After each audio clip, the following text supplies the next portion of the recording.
On today's episode of The Unseen World, a 150,000 square foot, 10-story playground, and the man who brought it to life. Then, how the discovery of a single fossil led to the creation of a drive-through museum and kickstarted a folk art career you should really bone up on. There is a world all around you, filled with creations that will amaze. A world of destinations that astound. A world waiting to be explored. Come and discover the unseen world.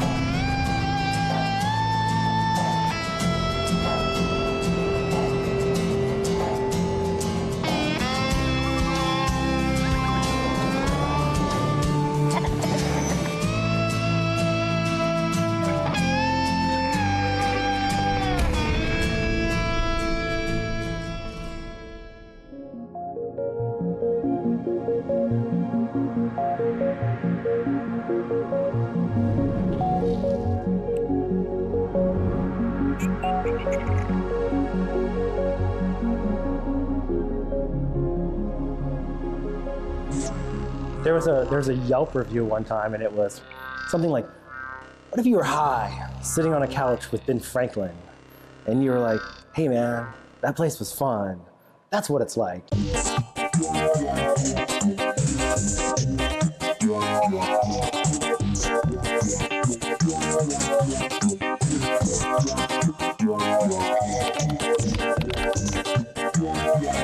Hi, I'm Rick Irwin, the Executive Director of City Museum in St. Louis, Missouri. How would I describe City Museum? That's like the biggest problem. Even my mom and dad don't even know how to understand it. It's just like a giant evolving sculpture. It's how to get a person from here to there with a whole lot of fun in the middle. There's 2 airplanes, 2 castles, like 4 different slides, 2 ball pits. You have climbers that go below you, climbers that go above you. There's the enchanted caves, 2 10-story spiral slides and a 5-story spiral slide. I think we're slowly building a giant chutes and ladder game. This 150,000 square foot game of chutes and ladders was all the imagination of sculptor and entrepreneur Bob Casserly. The story of how City Museum got started, from what I've heard, is it all goes all the way back to even when Bob was a child. So he was at a dinner party at his house, and the family was all sitting outside, and he was underneath their front porch. And I honestly can't tell you if this is true or not. That's a lot of the problems with City Museum. But he was under the porch playing with this little city he built. And he was hearing all these, my mortgage and all these other things. And he's like, I'm never gonna grow up. Well, he had a very successful art career. So he was doing projects for SeaWorld, the St. Louis Zoo, Webster Groves, all over the country. He was tired of doing other people's commissions and kind of wanted to do his own thing. And that's a lot of what it was. It was all his stuff. And he started doing things and started building things. And I think his wife at the time, Gail, was like, hey, we probably need to find a way to pay for this. The City Museum opened on October 25th, 1997. While it is often billed as a children's museum, Casserly would say that it was his museum. It wasn't his fault children liked all the best stuff. Bob was larger than life. He was like 6'3" and the strongest dude you've ever met. This is 8-inch concrete with rebar. And so when we're cutting a hole, you know, I'm hitting him with a sledgehammer and I'm getting nowhere. And Bob just comes down and goes, boom.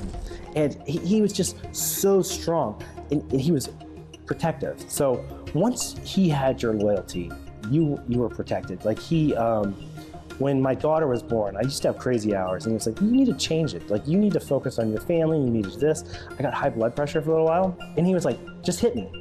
Every day, come in and just punch me and get that frustration out so we can get that blood pressure down. And I'm like, it's not stress, dude. I mean, there's slides everywhere. How can I be stressed?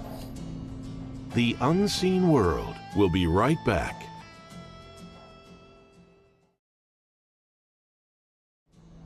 We now return to The Unseen World. Rick Irwin first started at City Museum in May of 2006. Casserly needed someone to manage the museum so he could be free to focus on building it. Upon arrival, Casserly gave Rick 2 goals for his new position: increase attendance and keep him out of jail. A job Casserly did not make easy. See, there's stories like where Bob almost got us, arrested for kidnapping, which there was a scrapper that was stealing from us, and Bob didn't realize it because we were buying so much scrap. So he's on the phone, and Mary, our welder's like, "Hey, Bob, he's down here." And Bob's like, "I'll be right down." And Mary's like, "Oh no, Bob's coming." And he gets down, and Bob sees the guy and just realizes that what he is and what he's doing. And so Bob starts chasing him, and he grabs a broom and starts swinging the broom at him. The broom breaks. We get across the street, and Bob's still like, "You're stealing my stuff. You're stealing my stuff." And I'm on Bob, like just holding on, like his arm, trying to make sure he doesn't beat this guy up. And so the guy had a partner that was with him, and they jump in and pull his truck, and we finally get Bob off, and we push the guy in the car, and the guy takes off. So we get in the elevator, and we're going to the roof, and Bob goes, buy better brooms, that broke. And then we're in the elevator, and he's like, you're such a peacemaker. You're always trying to make things right. And I go, well, you asked me to keep you out of jail. And he goes, well, at least you got one thing right today. He gave me one of the biggest lessons in life, which was just to do what I wanted to do. He built this wall of stainless steel pans, and we needed water fountains on the first floor. So I bought 3 stainless steel water fountains, and there's mosaics on the floor. So I was looking at the mosaics, I was looking at the curve, and I was working with maintenance. So I'm looking at height and where they should go, and I'm looking at the floor, and he comes and he's like, "Oh, what are you doing?" And I'm like, "Well, we're trying to figure out where to put these water fountains. I'm trying to think like you and look at where they go." And he goes, "Well, just hurry up. Water fountains." And so the next morning he calls me and he goes, "I see this fallacy in your thinking." And I go, what are you talking about? And he goes, you're trying to think like me. Don't try to think like me. Just do what you want to do." And there was a pause. I was like, "Oh," and he's like, "I like some of the things you do." And after that, it was kind of like the flag that says, just go, just do whatever you want to do. And so we did. So the day after Halloween, we used to have pumpkins. Mary and our snowflake lady would buy them, and kids could paint them and everything. I was kind of like, man, I would really love to see what a pumpkin would do if we threw it off the roof. So we had a staff member I thought was really working hard, and so I was like, "You can throw it off."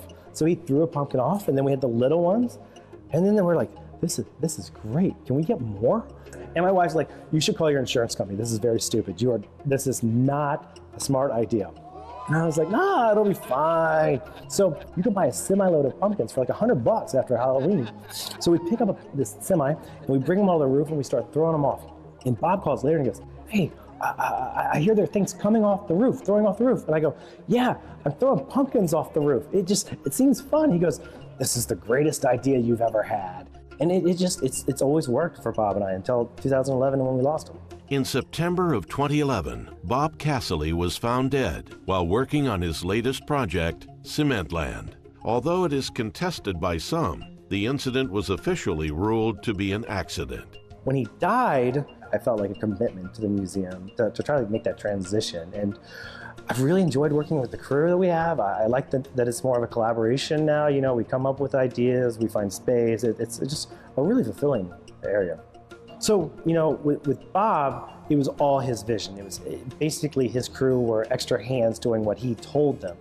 We hired his crew because they worked directly for him. And so with that, it brought 30 plus years, some of experience with him. And so some of them like Kurt and Bobby, their work, you would know what's Bob and what's theirs. It's really on.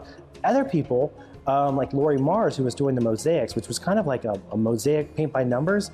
Bob would draw what he wants, and then she breaks the tile and just glues it down. We didn't have Bob to draw that anymore. We're like, what can you do? She started coming in with her own ideas. So you can keep a little bit of Bob's vision and also expand it. And as we expanded, we left the kind of, Bob liked to think of this as his own place, and now we kind of see it as a family place and more for people. But as long as we still have crew that have worked with Bob, we can definitely carry that vision. City Museum is located in St. Louis, Missouri. Hours and prices vary and can be found on their website at citymuseum.org. The Unseen World will be right back.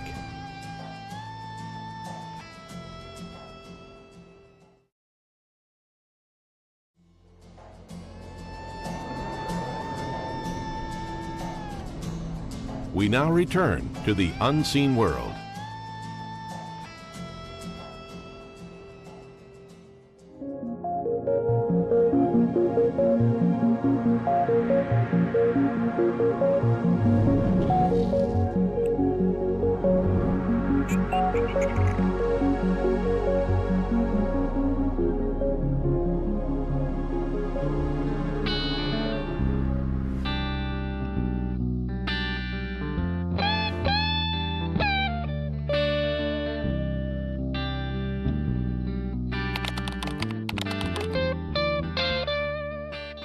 I'm Butch Anthony from Seal, Alabama, and I make stuff.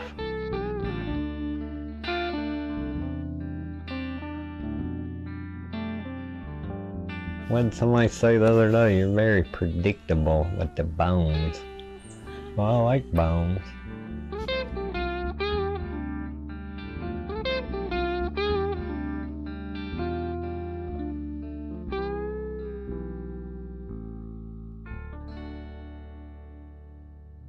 All right, I'm going to the whole museum here. Started this when I was 14, back in the 70s.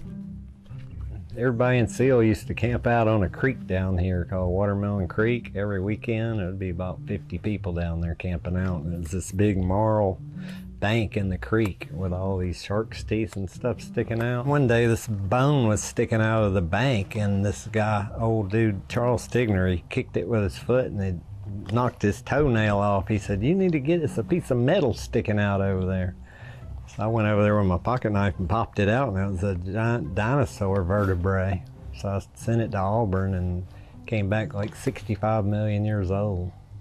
So I put it on a little pedestal in the old barn down there, put a little piece of velvet on it. And people started coming from all over to look at it because they put it in the newspaper. I was like 14, and people started bringing me stuff, and I just started adding to it, and then turned into this. And that's Darwin behind you. That's called the Voyage of the Beagle. You know, he got in a boat when he was young and went around South America and went to the Galapagos Islands in a boat sort of like that. He collected all these specimens, and when he hit Galapagos Islands, he kind of figured out what was going on. Natural selection. All the finches with the bird beaks and things. Yeah, that's sort of me, going out in the woods and finding all this stuff.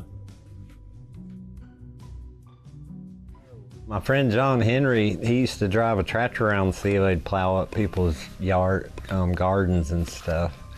I mean, nobody does that anymore. Nobody even has a garden, really, but he came over one day and he was showing me some of his paintings he did, and I was like, oh, that's pretty cool. So I took one of them and down to an old junk store in Pittsview, Frank Turner. He had a junk store right down the road, and I put one in the window and just wrote $50 on it, just kind of joking around. And the next day, some dude came by and bought it. And I was like, John Henry, you need to give me another one of those. I put it in there, and the next day somebody came by and bought that. And I said, well, hell, I'll paint one. So I painted a picture of John Henry and stuck it in there, and somebody came by and bought that. And then we just kept on going. Never quit. That was like 30 years ago. Keeps getting weirder and weirder.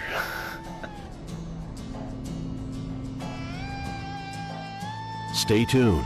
The unseen world will return.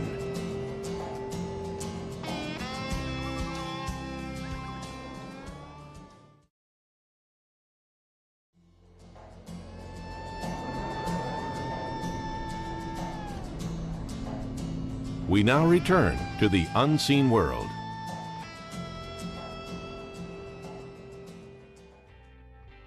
Butch Anthony eventually developed his own theory of art he calls intertwangalism. Oh, well, that's just like my little theory I came up with.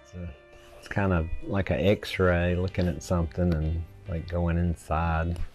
Instead of just painting the outside of a person and their clothes, I kind of just go in like an X-ray picture. And always like those little glasses you could get back in the 70s, X-ray vision goggles, so you can see naked ladies. But yeah, that's what I'm trying to do. Look into somebody. Yeah, kind of get three-dimensional, you know. The little peep shows and the mirrors, and some of them are like now are 5 layers. You can look inside them, and it's a mirror, and then you look through another hole, it's another mirror, and then you see the back side of the painting. I'm kind of stuck in the bones right now because so many people like it. When I start going to another layer, people are like, eh, we want the bones. But I just gotta keep on going that way. As his art evolved, more and more people took notice. He was so busy entertaining visitors, he couldn't find time to work.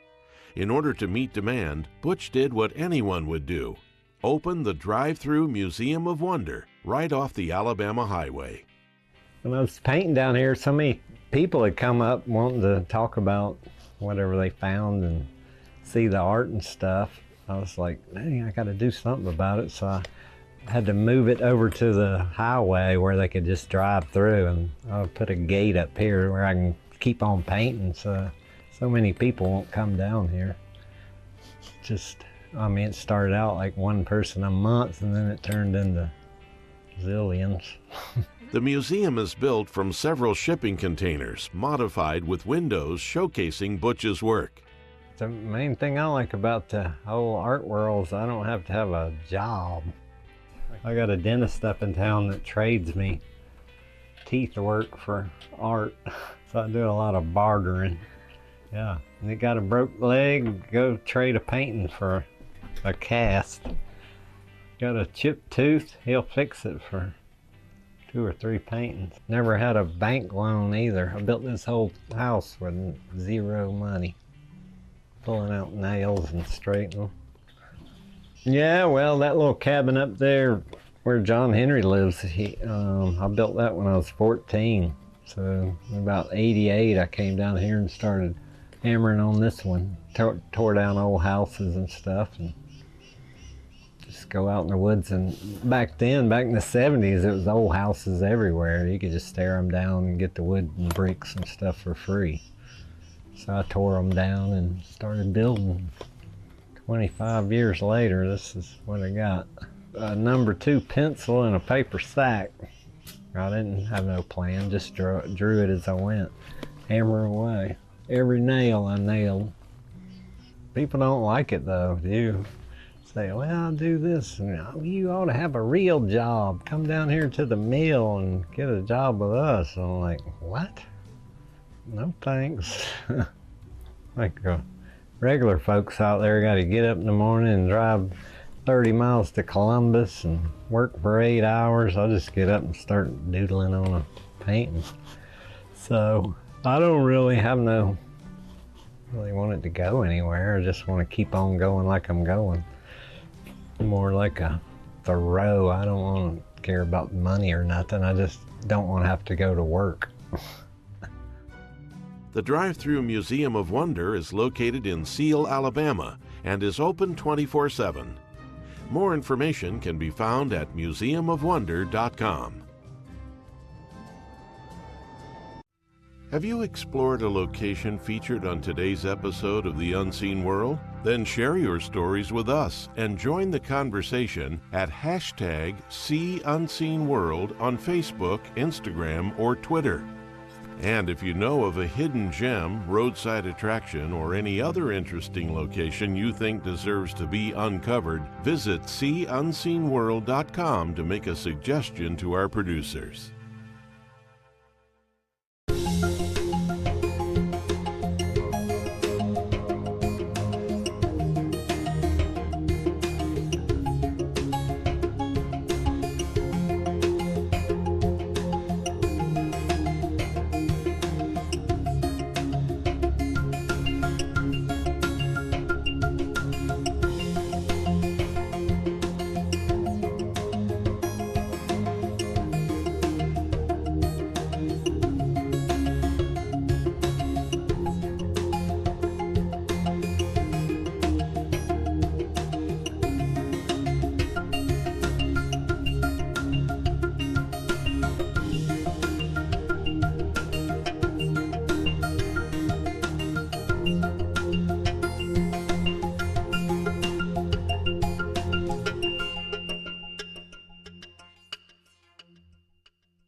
It's good.